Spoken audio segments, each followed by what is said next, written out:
Hi friends, അസ്സലാമു അലൈക്കും. ഇന്ന് ഞാൻ വന്നിട്ടുള്ളത് നമുക്ക് എല്ലാവർക്കും യൂസ്ഫുൾ ആയിട്ടുള്ള നല്ലൊരു വീഡിയോ ആയിട്ടാണ്. ചുമ, കഫക്കെട്ട്, ജലദോഷമൊക്കെ പെട്ടെന്ന് നമുക്ക് ഈസി ആയിട്ട് മാറ്റിയെടുക്കാൻ പറ്റിയ നല്ലൊരു ഹോം റെമഡിയാണ് ഇന്നത്തെ വീഡിയോയിൽ ഉൾപ്പെടുത്തിയിട്ടുള്ളത്. അതിന് ഞാനിപ്പോൾ കുറച്ച് ചെറിയുള്ളി എടുത്തിട്ടുണ്ട്. ചെറിയുള്ളി നമുക്കത് നന്നായിട്ടൊന്ന് അരച്ച് അതിൻ്റെ ജ്യൂസാക്കി എടുക്കണം. അപ്പോൾ അത് ജ്യൂസാക്കി എടുക്കാൻ വേണ്ടിയിട്ട് ഞാൻ 1 ടീസ്പൂൺ വെള്ളം കൂടി ഒഴിച്ചു കൊടുത്തിട്ടുണ്ട്. എന്നിട്ട് നന്നായിട്ടൊന്ന് അടിച്ചെടുത്ത് അതൊന്ന് അരിച്ചെടുക്കുക. എത്ര പഴകിയ ചുമയാണെങ്കിലും ഇതൊരു സ്പൂണ് ഒരു 2 നേരം വെച്ച് കുടിക്കുകയാണെന്നുണ്ടെങ്കിൽ 2 ദിവസം കൊണ്ട് നമ്മൾ ചുമയും ജലദോഷമൊക്കെ പെട്ടെന്ന് മാറി കിട്ടും കേട്ടോ. അത് നന്നായി അരിച്ചെടുത്ത് അതിലേക്ക് നമുക്ക് മധുരത്തിന് ആവശ്യമായിട്ടുള്ള തേന് കൂടെ ചേർത്ത് കൊടുക്കണം. അപ്പോൾ അതൊരു 2 ടേബിൾ സ്പൂൺ ഉണ്ടാവും. അപ്പോൾ 2 ടേബിൾ സ്പൂൺ തേന് കൂടെ ചേർത്ത് കൊടുക്കുക.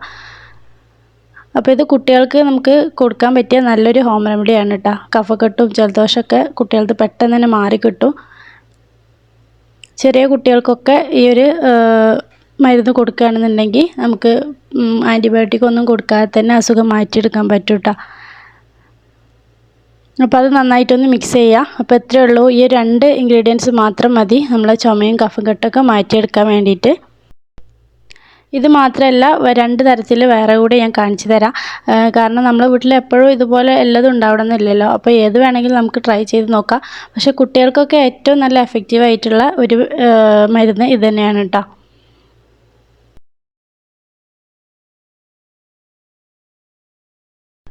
അടുത്തതായിട്ട് ഞാൻ എപ്പോഴും ഉപയോഗിക്കുന്ന ഒരു ഒറ്റമൂലിയാണ്.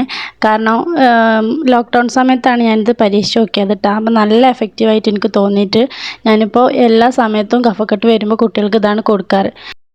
അപ്പോൾ അതിന് ഞാനിപ്പോൾ ഒരു ചെറിയ പീസ് ഇഞ്ചിയും ഒരു ചെറുനാരങ്ങ എടുത്തിട്ടുണ്ട്. എന്നിട്ട് ആ ഇഞ്ചി നന്നായിട്ട് തന്നെ അരച്ച് അതിൻ്റെ ജ്യൂസ് എടുക്കണം.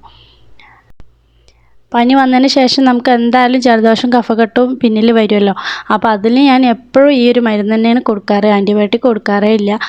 പനി വന്നാൽ പനീൻ്റെ മരുന്ന് കൊടുക്കും. പിന്നെ ജലദോഷവും കഫക്കെട്ടും ആയിട്ടുണ്ടെങ്കിൽ പെട്ടെന്ന് തന്നെ ഇതൊരു 2 നേരം കൊടുക്കുമ്പോൾ നല്ല ആശ്വാസം ഉണ്ടാവും. നന്നായിട്ട് പിഴിഞ്ഞെടുത്തപ്പോൾ അതൊരു 2 ടേബിൾ സ്പൂണൊക്കെ ഉണ്ട്. അപ്പോൾ അതിലേക്ക് നമുക്ക് ചെറുനാരങ്ങ നീര് കൂടെ ചേർത്ത് കൊടുക്കണം.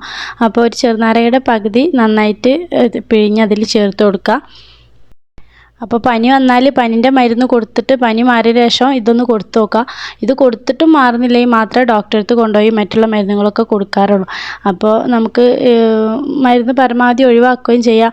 അതുപോലെ തന്നെ ഇപ്പോഴത്തെ പനി എന്ന് പറയുമ്പോൾ നമ്മൾ ഇടയ്ക്കിടയ്ക്ക് പനിയാണ്. അതുപോലെ തന്നെ കഫക്കെട്ടോ മാറാത്ത കഫക്കെട്ടൊക്കെയാണ്. അപ്പോൾ അത് നമ്മളെപ്പോഴും ഇങ്ങനെ മരുന്ന് കൊടുക്കുന്നതിന് പകരം ഇതുപോലുള്ള ഹോം റെമഡിയൊക്കെ കൊടുക്കുകയാണെന്നുണ്ടെങ്കിൽ കുട്ടികൾക്ക് അത് തന്നെയല്ലേ നല്ലത്.